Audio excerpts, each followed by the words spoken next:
31 ડિસેમ્બરની ઉજવણીને ધ્યાનમાં રાખી પોલીસે અત્યારે પૂરેપૂરી સતર્કતા દાખવી છે। ખાસ કરી વડોદરાના સેવાસી જેવા વિસ્તાર જે શહેર અને ગ્રામ્યની સરહદોને જોડે છે ત્યાં પોલીસનું ચેકિંગ હંમેશા કડક હોય છે। તાલુકા પોલીસ અને જિલ્લા એલસીબી બંને સાથે મળી સેવાસી ચેકપોસ્ટ પર તૈનાત છે।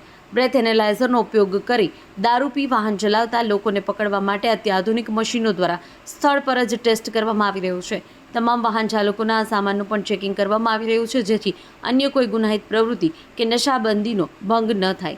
વડોદરા પોલીસની કામગીરીનો હેતુ નાગરિકોની સુરક્ષા અને નવા વર્ષની ઉજવણી શાંતિપૂર્ણ રીતે થાય તે સુનિશ્ચિત કરવાનો છે। વડોદરા શહેર પોલીસ દ્વારા સીપી સર અમારા નરસિંહ કુમાર સાહેબ દ્વારા અમને ડ્રિંક એન્ડ ડ્રાઈવની અલગ અલગ ચેકપોસ્ટ અને અલગ અલગ પોઈન્ટ ઉપર ચેકિંગ ડ્રાઈવ આપવામાં આવેલ છે, જેમાં ડ્રિંકિંગ ડ્રાઈવ ના કેસીસ છે કે પછી કોઈ અન્ય ઇસમો જે કેફી દ્રવ્ય પીને નીકળતા હોય અથવા એમના પોઝિશનમાં હોય એવા બધા વ્હીકલો અને ઇસમોની ચકાસણી ચાલુ છે। આવનાર તહેવાર નવા વર્ષની ઉજવણી સુપેરે પાર પડે અને કોઈ એવા અઘટિત ઘટના ન બને એટલે પોલીસ બહુ અલર્ટ મોડમાં છે અને અલગ અલગ જગ્યાઓ અલગ અલગ નાકાબંધી પોઈન્ટ્સ અને ચેકપોસ્ટ પર પોલીસ એમનું સઘન ચેકિંગની કાર્યવાહી કરી રહી છે।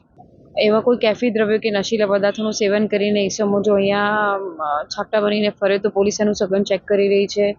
એમાં બ્રેથ એનાલાઇઝર મશીનનો પણ ઉપયોગ કરવામાં આવે છે, સાથે સાથે વ્હીકલ ચેકિંગ પણ કરવામાં આવે છે, એમના ડોક્યુમેન્ટ્સ ચેક પણ કરવામાં આવે છે। આવી જ અપડેટ્સ માટે જોતા રહો TV 17 ગુજરાતી, તમારી સાથે તમારી માટે।